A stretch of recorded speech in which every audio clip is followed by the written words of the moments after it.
சந்திரன் பூசித்த சந்திரலிங்கத்தை வணங்கினால் இதமான, குளிர்ச்சியான, மகிழ்ச்சியான இல்லற வாழ்வு நன்கு அமைகிறது.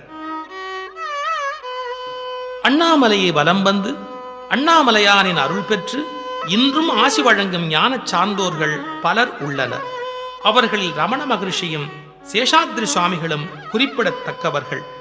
இருவர் பெயரிலும் இங்கு திருமடங்கள், ஆசிரமங்கள் மலைவலப் பாதையில் அமைந்திருக்கின்றன.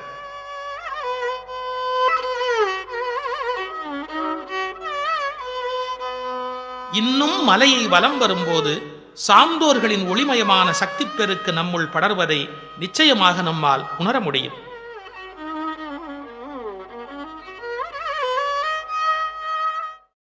சிவாய சிவசங்கராய சசிசேகராய நமோ.